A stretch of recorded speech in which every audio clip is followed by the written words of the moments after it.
bagaimana Nabi Muhammad SAW menjalankan puasa. Kana ajwadan nas, Nabi Muhammad itu adalah orang yang paling baik. Di antara semua makhluk yang paling baik adalah manusia. Kenapa manusia? Karena malaikat bersimpuh sujud kepadanya. Di antara semua manusia ini yang paling baik adalah Nabi. Di antara yang paling baik, di antara Nabi ini adalah para Rasul. Di antara para Rasul ini yang paling baik adalah ulul azmi. Di antara ulul azmi ini, Nabi Ibrahim, Nabi Musa, Nabi Nuh, Nabi Isa. Yang paling mulia adalah Nabi Muhammad SAW. Jadi kalau dibuatkan piramid terbaliknya, banyak manusia, ada Rasul, Nabi, ada Rasul, ada ulul azmi. Yang paling terbaik adalah Nabi Muhammad SAW. Dan Nabi Muhammad itu yang paling baiknya di Ramadan, di bulan Ramadan. Jadi puncak kebaikannya itu pada bulan Ramadan. Bagaimana kebaikannya? Karrihil mursalah, seperti angin yang bertiup. Angin itu tidak pernah berhenti bertiup. Kalau ada orang mengatakan mati angin, angin tak bertiup, mungkin dia tidak bertiup kencang, tapi dia terus bertiup. Begitulah kebaikan-kebaikan Nabi Muhammad SAW, bil khusus lagi di bulan Ramadan. Ini hadis yang umumnya. Sekarang kita bahas detailnya per waktunya. Diawali dari waktu yang paling berkah. Wabil asharihum yastaghfirun. Di waktu sahur orang beriman beristighfar. Maka Nabi SAW menganjurkan jangan sampai tinggal waktu sahur. Tasaharu, kata Nabi, bersahurlah kamu. Fa inna fis sahuri barakah. Karena di dalam sahur itu ada barokah. Barokah artinya ziyadatul khair, kebaikan yang berlebih berlipat ganda. Maka Nabi SAW mengajak, menganjurkan untuk bersahur. Dan andai tidak mau makan sahur, maka hanya jur'atan minal ma', seteguk air pun jadilah. Yang penting bersahur. Jadi sesungguhnya di balik hikmah bersahur itu ada proses pembiasaan bangun malam, ada proses pembiasaan melawan kantuk, ada proses pembiasaan untuk kumpul bersama keluarga. Makanya ada riwayat Nabi duduk bersama istrinya. Ada juga riwayat Nabi makan sahur bersama sahabat. Nah, jadi duduk bersama itu, alaikum bil jamaah, hendaklah kamu berjamaah. Lalu kemudian berapa lama jarak antara azan subuh dengan waktu bersahur Nabi? Hadisnya diriwayatkan oleh Zaid bin Sabit radhiyallahu an. Khamsina ayah, diagak-agak kira-kira 50 ayat. Komentar Al-Hafiz Ibnu Hajar Al-Asqalani tentang hadis ini. Orang Arab biasanya menyebutkan waktu itu, menyebutkan peristiwa. Beda dengan kita, 1 menit, 2 menit, 1 jam, 2 jam, 3 jam, 4 jam. Dulu mereka tidak begitu. Makanya biasanya sekira-kira menguliti kambing. Maksudnya potong kambing, dikuliti, dipotong dagingnya. Nah, begitu. Sekira-kira 50 ayat. Setelah dihitung 50 ayat itu, tidak terlalu cepat bacanya, tidak terlalu pelan bacanya, itulah 10 menit. Yang sekarang digunakan kita sebagai imsak. Jadi kalau di Riau, waktu sahur jam 5, maka jam 4.50, itu sudah berbunyi sirine imsak. Maka itu maksudnya adalah 50 ayat itu artinya Nabi mengakhirkan sahurnya. Sahurnya bukan jam 2 malam atau jam 1 malam atau jam 12 malam, enggak, tapi diakhirkan. Makanya dianjurkan takhirus sahur. Dianjurkan untuk mengakhirkan sahur udah dekat-dekat mau azan subuh. Dan dianjurkan mempercepat berbuka. Mempercepat itu bahasa Arabnya ta'jil. Ta'jil artinya menyegerakan. Nah, jadi Nabi itu bersahurnya, kalau mau ikut bagaimana sahurnya Nabi adalah di akhir-akhir sudah mau mendekati azan subuh, kira-kira 50 ayat. Lalu kemudian setelah itu Nabi melaksanakan setelah azan subuh berkumandang, Nabi melaksanakan sholat qobliyah subuh di kamarnya. Sampai akhirnya Bilal datang mengetuk pintu kamarnya. Ya Rasulullah, sudah boleh kami iqamat? Karena pintu kamar Nabi itu langsung masuk ke Masjid Nabawi. Ini Masjid Nabawi, menghadap ke arah kiblat. Ini tempat Nabi khutbah. Di samping tempat khutbahnya mimbarnya, tempat jadi imam. Di samping mimbarnya mihrab tempat imam. Walaupun zaman itu tidak ada mihrab tempat khusus seperti sekarang melengkung. Itu belakangan. Lalu kemudian tempat Nabi jadi imam. Lalu kemudian kemari dinding kamar Nabi. Dari dinding kamar Nabi ke mimbar Nabi ini lebih kurang 22 meter. Itulah ucapan Nabi, ma baina baiti wa mimbari, antara dinding kamarku dan mimbarku raudhatul min riyadil jannah, yang disebut dengan taman raudhah, taman surga. Jadi dinding kamar Nabi ini nggak ada jarak, dinding itu langsung dinding masjid. Makanya Sayyidina Bilal mengetuk pintu. Ya Rasulullah, sudah boleh iqamat? Kata Nabi, aqimis sholah. Silakan iqamat. Aqimis sholah itu artinya bukan tegakkan sholat. Aqimis sholah artinya iqamat. Makanya ketika khatib sedang khutbah Jumat, innallaha ya'muru bil adli wal ihsan wa ita'idil qurba wa yanha 'anil fahsya'i wal munkari wal baghi ya'zukum la'allakum tadhakkarun fadhkurullaha al-'azima yadhkurkum was'aluhu min fadlihi yu'tikum wa la dzikrullahi akbar wallahu ya'lamu ma tasna'un. Aqimis shalah. Aqimis shalah maksudnya Nabi memerintahkan ke Bilal iqamat. Allahu akbar, asyhadu an la ilaha illallah. Lalu kemudian Nabi sholat subuh berjamaah. Habis sholat subuh itu Nabi baru bergeser masuk ke tempat kamarnya setelah terbit matahari. Itulah anjuran Nabi dalam hadis Hasan, diriwayatkan disebutkan oleh Imam At-Tirmidzi dalam kitab Jami' At-Tirmidzi.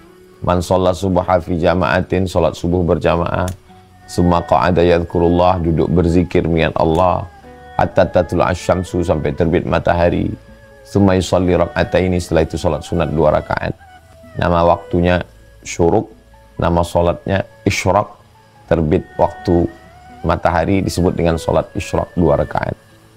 Lalu kemudian setelah itu Nabi melaksanakan aktivitasnya seperti biasa. Jadi tidak ada istilah santai, tidur-tiduran. Malah kalau kita lihat Nabi bulan Ramadan itu perang. Yaumal furqani yaumal taqal jam'an. Bertemunya dua pasukan besar, hari Furqan, terpisahkannya antara hak dan batil. Itu yang disebut dengan perang Badar. Perang Badar itu terjadi pada hari Jumat tanggal 17 Ramadan. Begitu juga dengan peristiwa Fathu Makkah. Nabi melaksanakan Ramadan itu 9 kali. Tahun kedua, tahun ketiga, tahun keempat, tahun kelima, tahun keenam, tahun ketujuh, tahun ke-8, tahun ke-9, tahun ke-10. Nabi melaksanakan Ramadan 9 kali. Dari tahun kedua sampai tahun ke-10. Sedangkan di tahun ke-11-nya, Nabi meninggal bulan Muharram, Safar, Rabiul Awal, hari Senin. Nabi meninggal. Jadi Nabi melewati bulan Ramadan 9 kali. Selama 9 kali Ramadan ini, Nabi SAW banyak peristiwa terjadi, diantaranya perang Badar, diantaranya pembebasan kota Makkah. Itu terjadi pada bulan Ramadan, menunjukkan bulan Ramadan bulan beraktivitas, tidak mengurangi aktivitas apa-apa. Begitulah Nabi melewati siang Ramadan, masuk zuhur dia berjamaah bersama sahabat, tetap qabliyah, sholat berjamaah juga Nabi tetap melaksanakan sholat. Lalu kemudian masuk waktu maghrib, demikian juga Nabi tetap melaksanakan sholat berjamaah dengan kebaikan karihil mursalah, seperti angin yang berhembus tak putus kebaikannya. Lalu kemudian Nabi menganjurkan untuk membagikan makanan.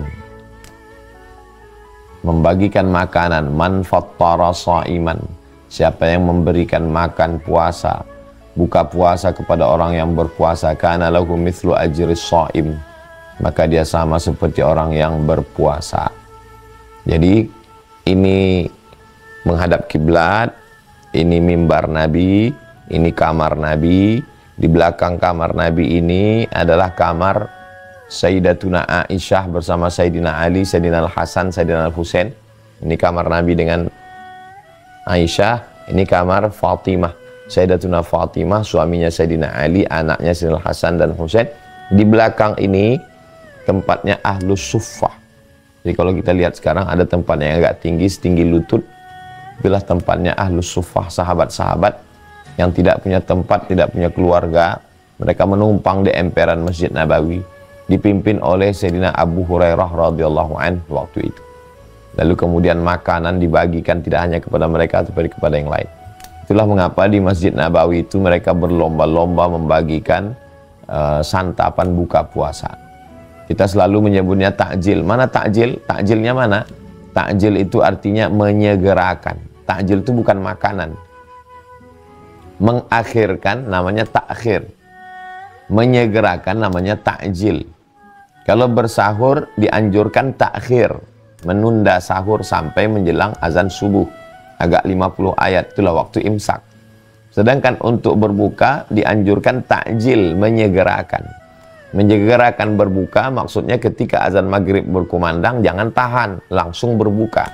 Dan Nabi langsung berbuka. Di antara doanya adalah sekarang banyak berkonflik antara doa. Dua-dua riwayat ini ada. Yang pertama, Allahumma laka sumtu wa bika amantu wa ala rizkika aftartu. Yang satu lagi, dhahabat zama'u wa batallatil uruqu wa thabatal ajr. Allahumma laka sumtu, bagimu puasaku, wa bika amantu, aku beriman kepada engkau, wa ala rizkika aftartu, dengan rezeki engkau aku berbuka.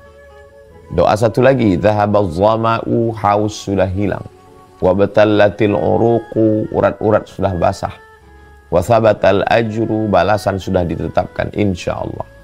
Ya gulam, wahai anak kecil, kalau engkau makan, kul mimma yalik, makan apa yang ada di dekatmu, sammillah, sebut nama Allah, bismillah. Allahumma barik lana fima razaqtana wa qina adzabannar. Ketiga-tiga riwayat ini dhaif. Allahumma barik lana dhaif, Allahumma laka sumtu dhaif, dhahabaz zama'u wa batallatil uruq wa thabatal ajru fun dhaif. Jadi kalau ada orang mengatakan jangan pakai Allahumma laka sumtu, pakai dhahabaz zama'u pun dhaif. Ajma'al ulama ala jawazil amal bil haditsid dhaif. Kata Imam Nawawi, ulama sepakat boleh beramal dengan hadis dhaif. Jadi tak usah permasalahkan tentang doa baca berbuka puasa. Yang penting berpuasa dan berbuka puasa. Orang yang terlalu mengheboh-hebohkan masalah kecil sepele, berarti dia tidak memahami substansi daripada ibadah. Itu adalah bagaimana kita berzikir mengingat Allah, menyebut nama Allah. Dan Nabi itu berbuka dulu baru sholat. Jadi kalau ada orang langsung sholat, puasanya sah, tapi tidak mengikuti sunnah. Maka berbuka dulu, Nabi berbuka dengan yang manis, kurma. Dan kurmanya itu ganjil, 1, 3, 5. Lalu kemudian meneguk air minum. Lalu kemudian setelah itu sholat maghrib. Setelah sholat maghrib, ba'diyah maghrib, barulah Nabi berbuka. Dengan tidak banyak makan. Karena Nabi itu makannya cukup untuk menegakkan tulang belakang, liyuqima sulbahu. Setelah itu Nabi sholat isya. Setelah sholat isya, lalu Nabi kemudian sholat. Ada riwayat menyebut Nabi 3 kali sholat keluar. Nabi datang, ini Nabi biasanya sholat sunat di kamarnya. Tapi kali ini Nabi sholat sunat di Masjid Nabawi. Nabi sholat di Masjid Nabawi, jamaah ramai ikut di belakang. Nabi sholat malam yang kedua, jamaah ramai lagi ikut di belakang. Pada malam yang ketiga, jamaah ramai, Nabi tidak keluar. Nabi tidak muncul. Dan sahabat tidak ada yang mengetuk pintu. Karena ini bukan sholat fardu, sholat wajib. Bilal tidak mengetuk pintu. Ya Rasulullah, mana Nabi kok enggak ada? Enggak. Mereka mengedepankan adab. Al-adab fauqal ilmi. Adab lebih tinggi daripada ilmu. Mereka diam. Menunggu Nabi tak keluar, besoknya baru Nabi keluar. Apa kata Nabi? Khasyitu an tufrada alaikum. Aku takut kalau aku keluar, nanti sholat ini jadi wajib bagi kamu. Yang dimaksudnya itu adalah sholat tarawih. Aku takut nanti sholat ini menjadi wajib bagi kamu dan kamu tak sanggup. Oleh sebab itu sholat tarawih tidak dilaksanakan 1 bulan penuh bersama Nabi. Tapi jangan gara-gara ini lalu nanti jamaah dan di malam tidak sholat tarawih. Itu zaman Nabi masih belum fix syariat. Dikhawatirkan menjadi wajib. Lalu kemudian pada masa pemerintahan Abu Bakar Siddiq, sholat tarawih setumpuk di sana, setumpuk di sana, ada yang di rumah. Lalu pada masa pemerintahan Umar bin Khattab, lalu kemudian Umar mengangkat seorang imam namanya Ubay bin Ka'ab, sholat tarawih dibuat di Masjid Nabawi, ramai, dan dibacakan 1 juz 1 malam. Lalu kemudian Nabi mengatakan, Abu Umar bin Khattab melihat jamaah yang ramai itu, kata Umar, ni'matil bid'atu hadhihi, sebaik-baik bid'ah ini. Kalau sholat tarawih berjamaah bersama Nabi 30 malam itu tidak pernah ada, dan sekarang ada dilaksanakan pada zaman Umar, berarti perbuatan itu bid'ah, maka sebaik-baik bid'ah adalah ini. Itulah dasar bid'ah hasanah. Dasar Imam Syafi'i membagi bid'ah menjadi bid'ah dhalalah dengan bid'ah hasanah, itu salah satunya ini. Perucapan Umar, nikmatil bid'atu hadhihi, sebaik-baik bid'ah ya ini. Walaupun tidak ada zaman Nabi, tapi ini baik, namanya bid'ah, nikmatil bid'atu. Lalu kemudian Nabi SAW tidur. Nabi itu memakruhkan, Nabi itu tidak pernah tidur, tidak pernah bicara setelah Isya.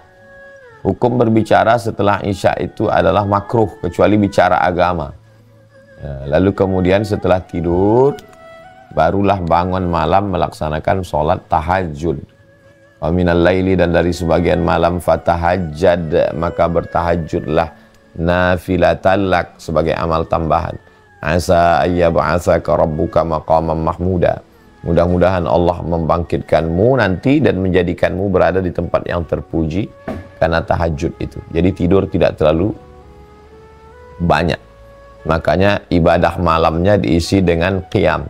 Man qama ramadhana, siapa yang menghidupkan malam Ramadan, jangan sampai mati karena tidur, tegak bangun dari mulai sholat isya berjamaah, sholat tarawih, sholat witir, tadarus Al-Quran, lalu kemudian tidur hanya mencukupkan kebutuhan mata, setelah itu sholat malam, sholat tahajudnya. Man qama Ramadan, siapa yang menghidupkan malam Ramadan imanan wa ihtisaban, karena iman kepada Allah dan karena hanya mengharapkan balasan dari Allah, ghufira lahu ma taqaddama min dzambih, maka diampunkan Allah dosa-dosanya yang lalu. Malamnya namanya ibadahnya qiyam, sedangkan siangnya nama ibadahnya syam. Man shoma ramadhana, siapa yang di siang Ramadan dia syam. Syam itu artinya imsak, menahan, tahan mulut, tahan mata, tahan telinga, tahan tangan, tahan leher, tahan lisan, tahan pikiran, tahan hati, imanan wahtisaban, hanya karena iman dan hanya mengharapkan balasan dari Allah. Ghufira lahu ma taqaddama min dzambih, diampunkan Allah lah dosa-dosanya yang lalu, dosa-dosanya yang lama. Begitulah Allah Subhanahu wa taala memberikan balasan. Lalu kemudian pada malam harinya barulah bangun. Ini 24 jam penjelasan bagaimana berpuasa bersama Rasulullah Shallallahu Alaihi Wasallam. Adapun mudarasah membaca Al-Quran, maka Nabi biasanya mengkhatamkan Al-Quran dalam satu Ramadan satu kali,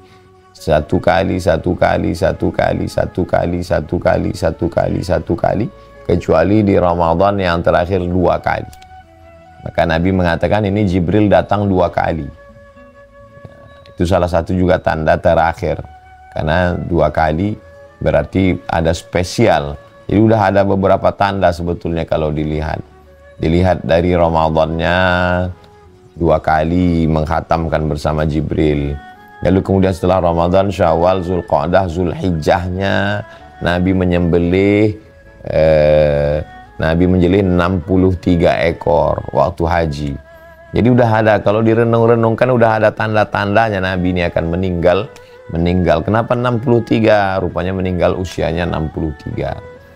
Kemudian i'tikafnya itu juga beda.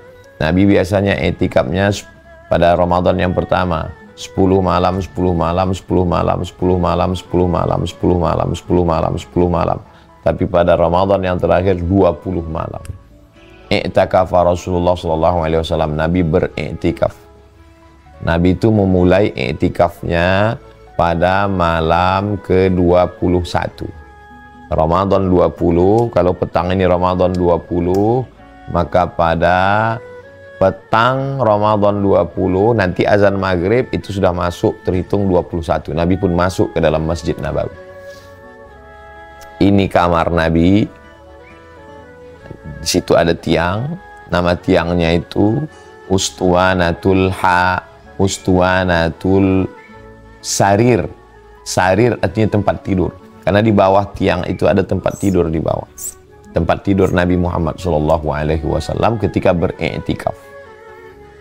Jadi beliau tidak tidur di kamarnya. Ini kamarnya, ini dinding, di bawah tiang itu ada tempat tidur Nabi. Nabi tidak keluar. Dia keluar hanya ke toilet, buang air besar, buang air kecil, mandi, lalu kemudian berganti pakaian. Pakaian pun berganti pakaian. Adapun yang beliau beriktikaf di dalam masjid. I'tikaf Rasulullah SAW fil ashril awakhir min Ramadan. Nabi melaksanakan i'tikaf di 10 hari terakhir Ramadan. Nabi memanggil Sayyidatuna Aisyah. Ini dinding. Nabi memanggil, nawilinil khumrah. Wahai Aisyah, tolong ulurkan kain. Sayyidatuna Aisyah tidak masuk ke dalam masjid karena dia sedang, mohon maaf, sedang haid. Perempuan haid tak boleh masuk masjid.